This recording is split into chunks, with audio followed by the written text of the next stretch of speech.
നമസ്കാരം കേട്ടാ.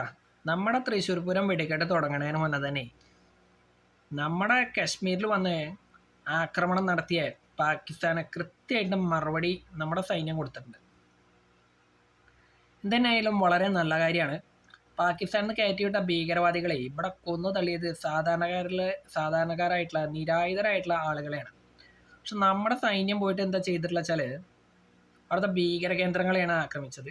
അവിടുത്തെ 9ഓളം ഭീകര കേന്ദ്രങ്ങൾ ആക്രമിക്കുകയും ചെയ്തു. അതിൽ 12ഓളം കൊടും ഭീകരരെ കൊന്നു തള്ളുകയും ചെയ്തിട്ടുണ്ട്.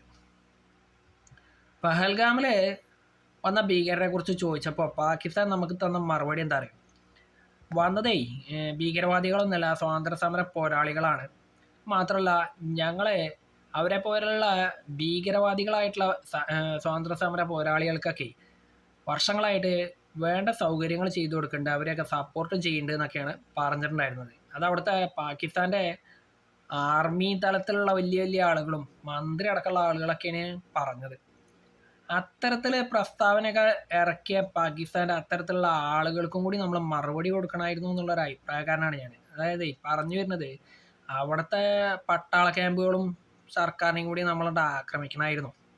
പക്ഷേ അതൊരു വലിയ യുദ്ധത്തിൻ്റെ ഉള്ള ഒരു സാഹചര്യം ഉണ്ടാക്കുമെന്നുള്ളതും സത്യാവസ്ഥ തന്നെയാണ്. യുദ്ധങ്ങൾ നഷ്ടങ്ങൾ മാത്രമേ നൽകാറുള്ളൂ എന്നുള്ളത് വാസ്തവം തന്നെയാണ്. പക്ഷേ നിവൃത്തി കെട്ട് കഴിഞ്ഞാൽ യുദ്ധമല്ലാതെ മാർഗമില്ല എന്ന് കണ്ടു കഴിഞ്ഞാൽ ഉണ്ടല്ലോ, യുദ്ധം ചെയ്യുന്ന വേണം. എന്തുതന്നെയായാലും അവിടെ ആക്രമണം നടത്തിയ എല്ലാ വിധത്തിലുള്ള സൈനികർക്കും അഭിനന്ദനങ്ങൾ അറിയിക്കുന്നുണ്ട്. കൊടുത്ത മറുപടി കുറഞ്ഞു പോയി എന്നുള്ളൊരു അഭിപ്രായം മാത്രമേ ഉള്ളൂ. പക്ഷേ വളരെ നല്ല കാര്യമാണ്. ഇനി അവർ ആ ഒരു ആക്രമണത്തിന് മുതലാതിരിക്കാൻ തക്ക മറുപടി കൊടുത്ത എല്ലാവിധ ആളുകൾക്കും വളരെയധികം നന്ദിയുണ്ട്. എല്ലാ സൈനികർക്കും അഭിനന്ദനങ്ങൾ അറിയിക്കുന്നു. നന്ദി, നമസ്കാരം, ജയ് ഹിന്ദ്.